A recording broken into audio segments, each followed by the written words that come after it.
is Craig Puccetti. I'm a principal at BSA Life Structures. I am located in Austin, Texas. I'm a healthcare architect, and I have been ACHA certified for over 5 years, and I currently serve on the Career Path Committee.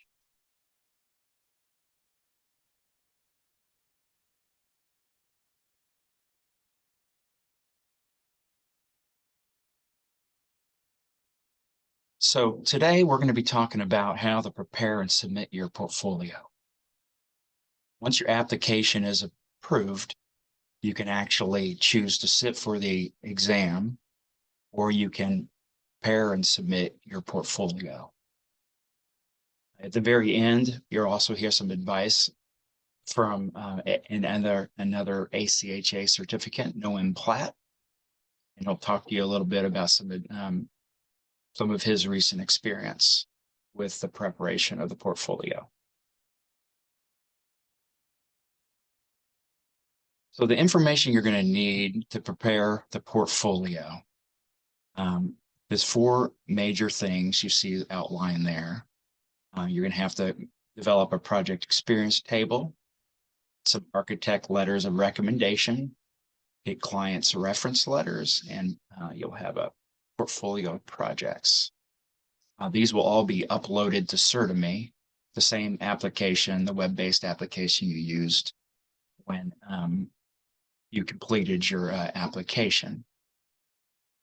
We're going to show you examples of all of these 4 items in this presentation. A lot of it's going to be hard to read. Don't fixate on that. We'll actually provide a link for you in the presentation, a Google folder that will help you navigate and look at the information in more detail. So what you see here on the screen is an example of a project experience table that you're going to put together. And this is kind of what I call a career experience table. It is going to outline all relevant projects in your career that outline, your type of experience.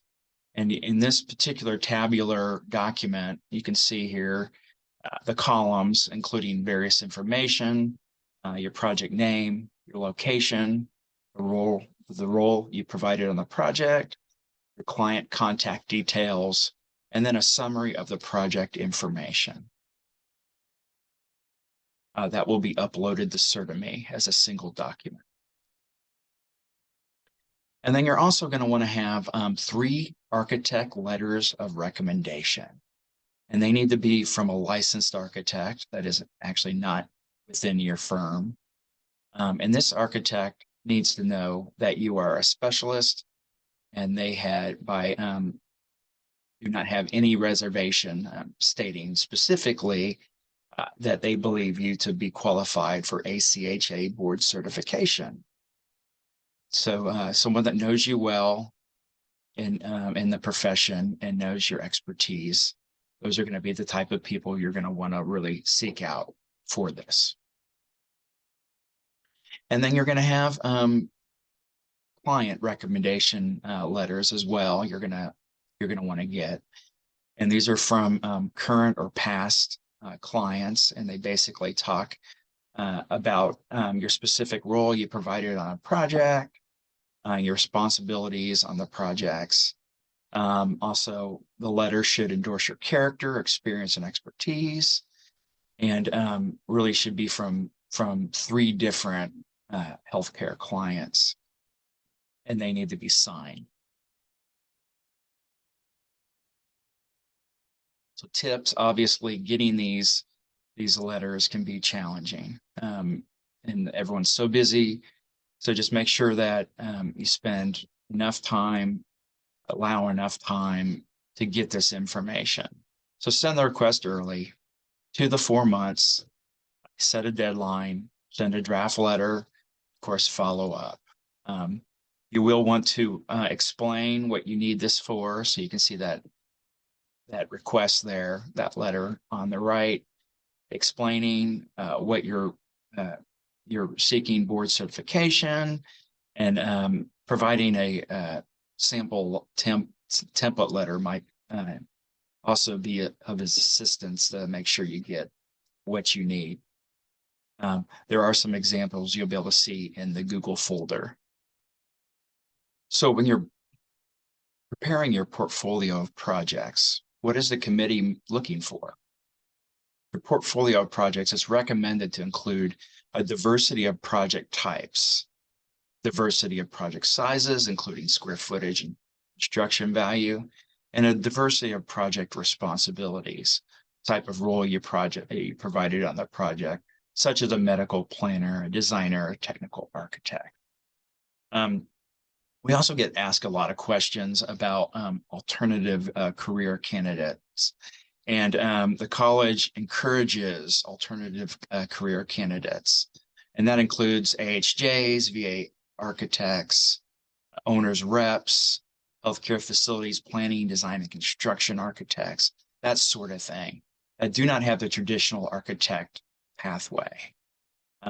So we would suggest providing a biographical paragraph, just explaining kind of the unique situation, the unique career journey, and you know, how the specialty kind of plays into all that.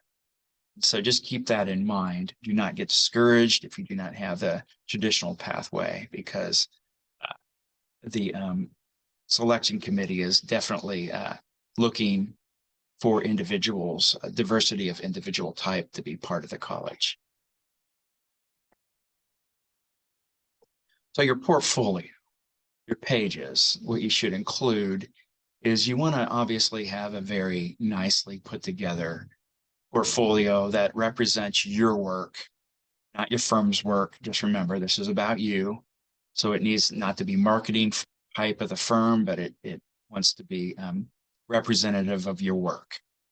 So obviously it goes without saying, but portfolio should be clear, organized, professional, easy to navigate, cohesive, and uniform in its packaging. You're going to put a maximum of 4 pages per project, or oriented in kind of portrait format. You're going to provide a narrative that's 1 page minimum. You're going to provide some floor plans and then some professional photographs. So just think about anytime you put together an RFP, RFQ, or any other sort of design submission, the clarity and the of information you put together to really put together a solid submission. This is the same approach you'd take for this. So example of project pages. So in that Google folder, you obviously will have some more information, because this stuff's pretty small to read, but you can kind of see what's been shown and how people organize these in the past and been successful. So in these projects, you can choose to have a variety of projects, freestanding facilities. You can have licensed, non-licensed healthcare facilities, renovations, vertical, horizontal expansions, and additions. You want to feature a minimum of 3 projects, a maximum of 9, and they need to be over the last 5 years. So this is outside of your career experience that we talked about originally, that can go beyond the 5 years. This is the portfolio projects need to be within the past 5 years.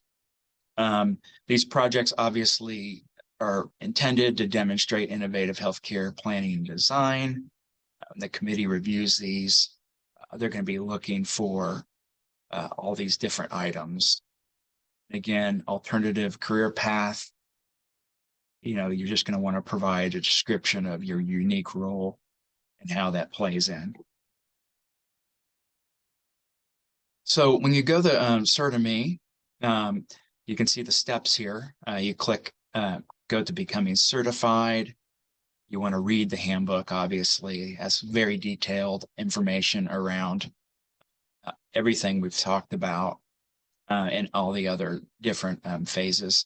And then you want to click on the portfolio submission and then you'll actually select the portfolio, and you can actually upload the portfolio to your to Certimi. So you can see here the Certimi screen. When you're ready to submit your portfolio, there's all the 6-step process outlined there. And you see the step 1 ACHA certification, and the step 2, the steps to be completed. As they're completed, you can see they say completed.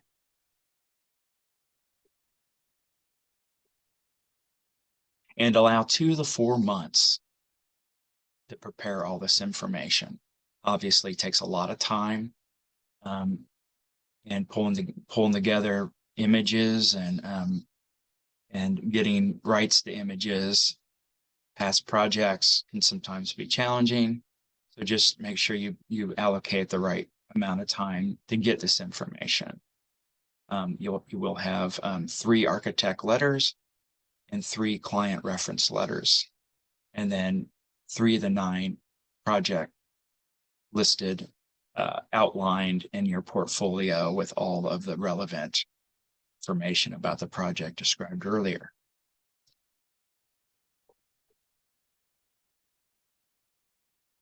So hopefully this information was helpful in terms of just giving you a very quick overview of, the requirements. You can go, obviously, call ACHA. You can go to the LinkedIn or the healtharchitects.org website. The certification handbook that you can download is super helpful. Lots and lots of detailed information that will be very useful. So just keep that all those resources in mind. You also want to watch the next video that talks to you about how to prepare for the exam, which obviously, as I described earlier, you can do before you do the portfolio. So watch that one, and then now you're going to get to hear some advice from ACHA Certificant Noam Platt, and he's going to talk to you a little bit about his experience and the advice. Thank you. Hi, my name is Noam Platt. I'm a senior architect at Nelson Worldwide, and I've been in the ACHA for 2 years. I have the honor of serving on the ACHA Pitch Deck and Vision Task Force committees. The best thing about being in the ACHA is the community of peers, your fellow ACHA certificants that are subject matter experts on many aspects of healthcare design. This is a knowledge-sharing community with everybody dedicated to the advancement of healthcare design and promoting best practices and better health outcomes. The second best thing about being in the ACHA is the recognition this certificate gives you as a healthcare architect, being able to synthesize these healthcare environments and effectively communicating between interdisciplinary teams. My advice while you work on your portfolio is to work on as many diverse healthcare projects as possible. This will allow you to see the many various aspects of this field and become most familiar with the widest set of codes and regulations that will serve you in passing the exam and help you become a well-rounded healthcare architect.